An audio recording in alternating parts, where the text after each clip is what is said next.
First time ನಾನು ನಿಮ್ಮನ್ನ ಇಷ್ಟು ಜನನ ನಾನು ನೋಡ್ತಾ ಇರೋದು. ನಾನು ಹುಟ್ಟಾಗಿಂದ ಇವತ್ತೇ ನೋಡ್ತಾ ಇರೋದು. ಅದು ತುಂಬ ಖುಷಿಯಾದ ವಿಷಯ. ಇದೇ ಥರ ಆಗಸ್ಟ್ 1ಕ್ಕೆ ನಮ್ಮ ಸಿನಿಮಾನ ಗೆದ್ದು ಮತ್ತೆ ಒಂದು ಪಾರ್ಟಿ ಮಾಡೋಣ. ಅವಾಗ ಎಲ್ಲರೂ ಇನ್ನೂ ಖುಷಿಯಾಗೋಣ. ಇದು ಒಂದು ಐಡಿಯಾದಲ್ಲಿದ್ದೀವಿ. ಜನ ಹೆಂಗೆ ತೊಗೋತಾರೋ ಏನೋ ಅಂತ ಒಂದು ಭಯದಲ್ಲಿದ್ದೀವಿ. ಖಂಡಿತ ನಮ್ಮ ಆಡಿಯನ್ಸ್ ಕೈ ಬಿಡಲ್ಲ ಅನ್ನೋ ನಂಬಿಕೆ ಇದೆ. ಇದರಲ್ಲಿ ಬೇರೆ ಏನು ಉದ್ದೇಶ ಇಲ್ಲ. ನಾವೊಂದು ಸೆಲೆಬ್ರಿಟಿ ಮನೆಯವರಾಗಿದ್ದರಿಂದ ಒಂದು ಭಯಭಕ್ತಿಯಾಗಿ ಒಂದು ಸಿನಿಮಾ ಮಾಡಿದ್ದೀವಿ. ಅಷ್ಟು ಬಿಟ್ಟರೆ ಮುಚ್ಚಿ ಮಾಡಬೇಕು ಆ ಥರದ್ದೆಲ್ಲ ಏನೂ ಇಲ್ಲ. ಅದರಲ್ಲೇನು ದೊಡ್ಡಸ್ಕೇನೂ ಇಲ್ಲ. ಖಂಡಿತವಾಗ್ಲೂ ಅವ್ನಿಗೆ ಯಾವುದೇ ರೀತಿ ಹೇಳ್ದೆ ಮಾಡಿದೆ ನಾವೇನು ಇದುವರೆಗೂ ಮಾಡಿಲ್ಲ. ಬಟ್ ಅವನಿಗೂ ಗೊತ್ತು, ನನಗೂ ಗೊತ್ತು. ಬಟ್ ಜನ ಒಪ್ಕೊಂಡ್ರೆ ಅವನು ಖುಷಿ, ನಮಗೂ ಖುಷಿ. ಇಷ್ಟು ಬಿಟ್ಟರೆ ಬೇರೆ ಇದರಲ್ಲಿ ಯಾವುದೇ ರೀತಿ ಬೇರೆ ದೊಡ್ಡಸ್ಕೆ ಏನೋ ಅಮ್ಮ ದುಡ್ಡು ಅವೆಲ್ಲ ಏನು ಅಂದ್ಕೋಬೇಡಿ. ದಯವಿಟ್ಟು ಎಲ್ಲರೂ ಆಡಿಯನ್ಸ್ ಬಂದು ಸಿನಿಮಾ ನೋಡೋ ಥರ ನೀವೆಲ್ಲರೂ ಇದಕ್ಕೆ ಸಪೋರ್ಟ್ ಮಾಡಬೇಕು ಅಂತ ಕೇಳ್ಕೊತೀನಿ ಅಷ್ಟೇ. ಅದಕ್ಕೆ ಅದೇ ಮನೇಲಿದ್ದಾರಲ್ಲ ಬಾಸ್, ಅವ್ರನ್ನ ನೋಡಿ ಇನ್ಸ್ಪೈರ್ ಆಗಿದ್ದು. ನಾವು ಪ್ರೊಡ್ಯೂಸರ್ ಆಗಿ ತುಂಬ ಕಷ್ಟಗಳಿರ್ತಿತ್ತು ಒಂದು ಟೈಮಲ್ಲಿ. ನಮಗೂ ಪ್ರೊಡಕ್ಷನ್ ಸಿಗ್ತಾ ಇರಲಿಲ್ಲ. ಸಿಕ್ಕಿದರೆ ಸರಿಯಾಗಿ ಅವಕಾಶಗಳು ಏನೆಲ್ಲ ಇರುತ್ತಲ್ಲ, ಅದು ಒಂದು ಮತ್ತೆ ಹೇಳೋಣ ಒಂದು ದಿವಸ. ಒಂದು ತುಂಬ ಒಳ್ಳೆ ಗೆದ್ವಿ ಅಂದಮೇಲೆ ಹೇಳೋಣ. ಈ ಒಂದು ಪಿಕ್ಚರ್ಗಲ್ಲ, ನಾವು ತುಂಬ ದೂರ ಹೋದ್ಮೇಲೆ ಹೇಳೋಣ. ಇವತ್ತು ಯಶು 25 ವರ್ಷ ಆದಮೇಲೆ ನಿಮಗೆ ರಾಕಿಂಗ್ ಸ್ಟಾರ್ ಅಂತ ಕಾಣಿಸ್ಕೊಂಡಿದ್ದಾರೆ. ಅದ್ರ ಹಿಂದೆ ಪಟ್ಟಿರೋ ಕಷ್ಟಗಳು ಯಾರಿಗೂ ಕಾಣಲ್ಲ. ಹಂಗಾಗಿ ಅದೆಲ್ಲ ನಿಧಾನಕ್ಕೆ ಮಾತಾಡೋಣ. ಇವಾಗ ಸಿನಿಮಾ ಮಾಡೋಕ್ಕೆ ಯಶಿಂದನೇ ನನಗೂ ಇನ್ಸ್ಪಿರೇಷನ್. ಅಂದರೆ ಅಲ್ಲಿ ಬರಲಿಲ್ಲ ಅಂದರೆ ನಮಗೆ ಗೊತ್ತಾಗಿಲ್ಲ, ಬಟ್ ಬಂದಮೇಲೆ ಗೊತ್ತಾಗಿದೆ. ಈ ವಾತಾವರಣ ನೋಡಿ ಅಲ್ವಂದ್ರೆ ಎಲ್ಲ ಕಲಿಯೋದು. ಗಾದೆ ಹೇಳ್ತಾರೆ ಗೊತ್ತಾ, ಸಾವಸದಿಂದ ಏನೋ ಕೆಟ್ಟ ಅಂತ. ಹಂಗೆ ನಾವು ಅಲ್ಲಿಂದನೇ ಬಂದು ಅಲ್ಲೇ ವಾತಾವರಣ ಎಲ್ಲ ಕಲ್ತಿರೋದು. ಬಟ್ ಅವನಿಂದ ತುಂಬ ಕಲ್ತಿದ್ದೀವಿ ನಾವು. ಅವನು ಮನೇಲಿ ಯಾವ ರೀತಿ ನಮಗೆಲ್ಲ ಗೈಡ್ ಮಾಡ್ತಿದ್ದ, ಅಂದರೆ ಯಾವಾಗಲೂ ಸಿನಿಮಾ ಬಗ್ಗೆ ಅವನಿಗಿರೋ ಫ್ಯಾಷನ್ ಎಲ್ಲ ನೋಡಿ ಕಲ್ತಿದ್ದೀವಿ. ಅದು ಬಿಟ್ಟರೆ ಬೇರೆ ಏನಿಲ್ಲ. ನಮಗೂ ಎಲ್ಲ ಒಂದು ಕಡೆ ನಾವು ಮಾಡ್ಬೋದು, ಮಾಡೋಣ ಅಂತ ಒಂದು ಆಸೆ ಬಂತು, ಮಾಡಿದ್ದೀವಿ ಅಷ್ಟೆ. ಮಾಡಬಾರ್ದ? ನಾನು ತುಂಬ ಸಿಂಪಲ್ಲು. ನಾನು ಒಂದು ಅಂಗಡಿಗೆ ಹೋಗಿ ನೀವು 100 ಸೀರೆ ಇಟ್ಟರೆ ಟಕ್ಕಂತ ಒಂದು ಸೀರೆ ಎತ್ಕೊಂಡ್ಬಿಡ್ತೀನಿ. ತುಂಬ ಹೊತ್ತು ಹುಡ್ಕಲ್ಲ. ಹಂಗೆ ಸಿಂಪಲ್ಲಾಗಿ ಅವ್ರು ಹೇಳಿದ ತಕ್ಷಣ ಜಡ್ಜ್ಮೆಂಟ್ ಇದೆ. ಯಾವುದೇ ಕೆಲಸಕ್ಕೆ ಜಡ್ಜ್ಮೆಂಟ್ ತುಂಬ ಮುಖ್ಯ ಅಲ್ವಾ? ಆ ರೀತಿಲಿ ಇದೊಂದು ಚಿಕ್ಕದಾಗಿ ಒಂದು ಹಳ್ಳಿ ಪ್ರಾಜೆಕ್ಟ್ ಕತೆ ನನಗೆ ಜನಕ್ಕೆ ಇಷ್ಟ ಆಗ್ಬೋದು ಅಂತ. ಕತೆ ತುಂಬ ತಗೊಂಡು ಬಂದರು, ಬಟ್ ಅದಕ್ಕೆಲ್ಲ ಸರಿಯಾದ ಬಜೆಟ್ಗಳು ಬೇಕು. ಇದು ಒಂದು ಚಿಕ್ಕ ಬಜೆಟಲ್ಲಿ, ಚಿಕ್ಕದು ಅಂದರೆ ನಮ್ಮ ಶಕ್ತಿಗೆ ಅನುಸಾರವಾಗಿ ಮಾಡ್ಬೋದು ಅಂತ ಅನಿಸಿದ್ದು. ಅದಕ್ಕೆ ಇದನ್ನು ಆಯ್ಕೆ ಮಾಡಿದ್ದೀವಿ. ಸಿನಿಮಾ ನೋಡ್ಬಿಟ್ಟು ಹೇಳಿ, ಯಾಕೆ ಅಮ್ಮಂಗೆ ಜಡ್ಜ್ಮೆಂಟ್ ಇದೆಯಾ ಇಲ್ವಾ ಅಂತ ಆಮೇಲೆ ಹೇಳ್ಬೇಕು. ನೀವು ಹೇಳಬೇಕು, ನಾವು ಹೇಳೋದಲ್ಲ. ನನಗೆ ಇವಾಗ ಏನು ರಿಸಲ್ಟ್ ಹೇಳೋಕ್ಕಾಗಲ್ಲ. ಬಟ್ ನಾನು ಒಪ್ಕೊಂಡ್ರಾಗಲ್ಲ. ಬೇರೆ ಎಲ್ಲ ಇದಾರಲ್ಲ, ನಮ್ಮ ಅಣ್ಣವ್ರು ಹೇಳ್ದಂಗೆ ಅಭಿಮಾನಿ ದೇವ್ರುಗಳು, ಅವ್ರು ಒಪ್ಕೊಂಡ್ರೆ ನಾವ್ಯಾರು ಜಡ್ಜ್ ಮಾಡೋಕ್ಕೆ. ಸುಮ್ಮನೆ ಕೆಲಸ ಮಾಡಿದ್ದೀವಿ ಅಷ್ಟೇ. ಅದನ್ನು ಅವ್ರು ಕೊಡ್ಬೇಕು ರಿಸಲ್ಟ್. ಏನಂತೀರ? ಹೇಳಿ. ಮತ್ತೆ ನೀವು ಆನ್ಸರ್ ಹೇಳ್ಬೇಕು ನಮಗೆ. ಕೇಳ್ಬಿಟ್ಟು ಸುಮ್ಮನೆ ಕೂತ್ಕೊಬಿಟ್ರೆ ಎಸ್ ಆರ್ ನೋ ನೀವು ಹೇಳಬೇಕು ಅಲ್ವಾ? ಅವ್ರು ಒಪ್ಕೋಬೇಕು. ಈಗ ನಾವು ಮಾಡಿದ್ದೀವಿ ಅಷ್ಟೇ. ಈಗ ಸೂಪರಾಗಿ ಅಡುಗೆ ಮಾಡಿದ್ದೀವಿ ಅನ್ಕೋತೀವಿ, ತಿಂದು ಟೇಸ್ಟ್ ನೋಡೋರು ಅವರು ಅಲ್ವಾ? ಹಂಗೆ ಜನ ಹೇಳ್ತಾರೆ ಅಂತ ನಂಬಿಕೆ ಇದೆ. ನೋಡೋಣ. ನನಗೊಂದು ಓಪ್ಸಿದೆ, ನಮ್ಮ ಕನ್ನಡದ ಅಭಿಮಾನಿಗಳು. ಈಗ ಯಶು ಒಂದಿನ ಬಂದಾಗ ಅವ್ನ ಕಿರಾತಕದಿಂದ ತುಂಬ ಇಷ್ಟ. ಇವತ್ತು ಹಾಸನಲ್ಲಿ ಮಾತಾಡ್ತಾರೆ ಕಿರಾತಕ ಸಿನಿಮಾ ನೋಡಿ, ಅಕ್ಕ ಹಂಗೆ ನಮ್ಮ ರಿಲೇಷನ್ ಎಲ್ಲ ಅದೇ ಥರದಲ್ಲಿ ವಿಲೇಜ್ ಸಬ್ಜೆಕ್ಟು ಚೆನ್ನಾಗಿ ಇದೆ ಅಂತ ಆಯ್ಕೆ ಮಾಡಿದ್ದೀವಿ. ನೋಡೋಣ ಹಿಂಗೆ ತೊಗೋತಾರೆ ಅಂತ ಆಮೇಲೆ ಮಾತಾಡೋಣ. ಜನ ತೊಗೊಂಡ್ಮೇಲೆ ಬರ್ತಾರೆ. ನಾವು ಒಂದಿನ ಹೋಗಿದ್ದೀವಿ, ಹಂಗೆ ಬರ್ತಾರೆ, ಅದೇನು ಬೇಜಾರಿಲ್ಲ. ಬಟ್ ಏನಂದರೆ ಬರೋದು, ಈಗ ಕೆಲಸ ಕೇಳೋದು ನಾವು ಕೇಳಬೇಕು, ನೀವು ಕೇಳಬೇಕು, ಅದು ತಪ್ಪಲ್ಲ. ಬಟ್ ನಾವು ನೆಕ್ಸ್ಟ್ ಶರಣ್ ಅವ್ರಿಗೆ ಮಾಡ್ತಾಯಿದ್ದೀವಿ. ಶರಣ್ ಅವ್ರದ್ದಾದಮೇಲೆ ಮುಂದಿಂದು ಪ್ರಾಜೆಕ್ಟ್ ಆಮೇಲೆ ನೋಡೋಣ. ಫಸ್ಟ್ ಶರಣ್ ಅವ್ರಿಗೊಂದು ಕತೆ ಓಕೆ ಮಾಡಿದ್ದೀವಿ.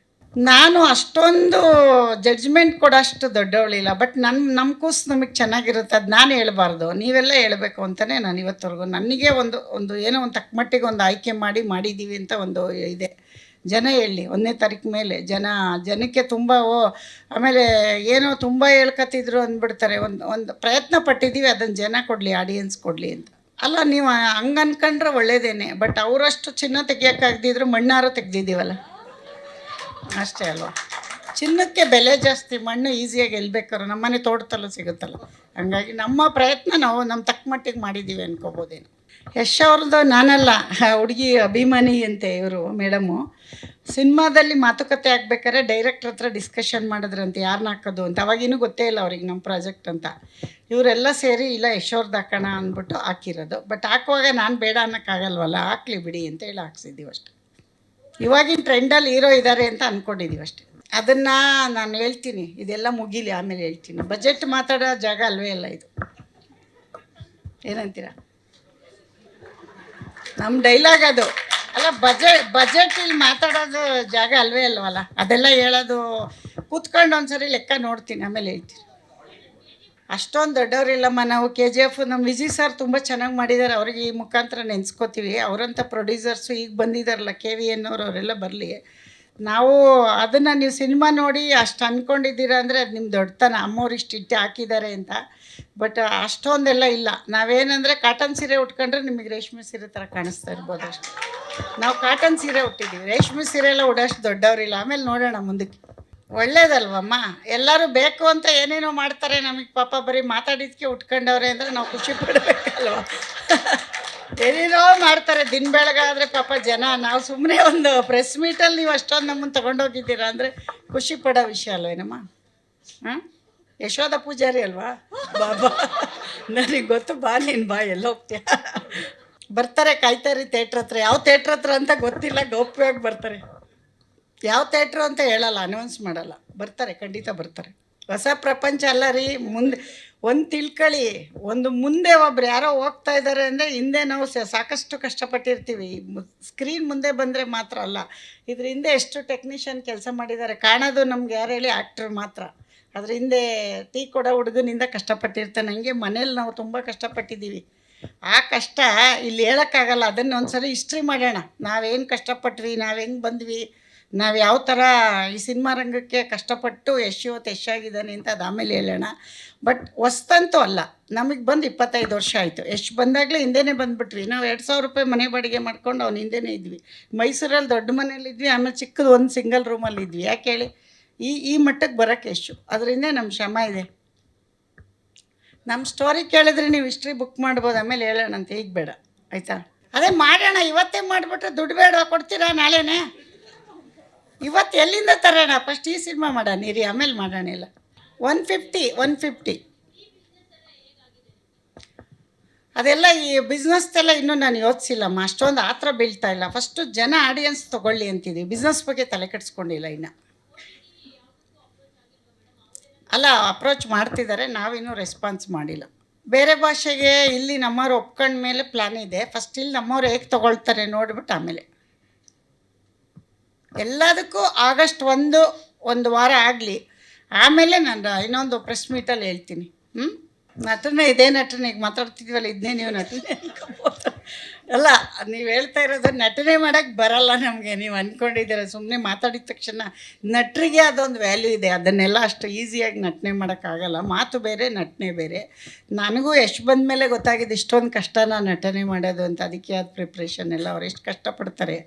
ಅಷ್ಟು ಈಸಿ ಇಲ್ಲ ನಟನೆ ಮಾಡೋದು. ನಾವೇನೋ ಒಂದು ಸಣ್ಣ ಪ್ರಯತ್ನ ಮಾಡಿ ಪ್ರೊಡ್ಯೂಸರ್ ಆಗಿದ್ದೀವಿ, ಅದಕ್ಕೆ ಆಶೀರ್ವಾದ ಮಾಡಿ ಸಾಕು. ನೀವು ಆಡಿಯನ್ಸ್ ಹೇಳೋರನ್ನ ಕೇಳಿ, ನನಗೇನು ಗೊತ್ತು? ನಂಗೆ ಯಾರು ಹೇಳ್ತಾವ್ರೆ ಅಂತಲೂ ಗೊತ್ತಿಲ್ಲ. ಹೌದಾ? ಇರು ನಿಂಗೆ ಮಾಡ್ತೀನಿ. ಅವಳಲ್ಲ ಯಶೋಧ ಪೂಜಾರಿ.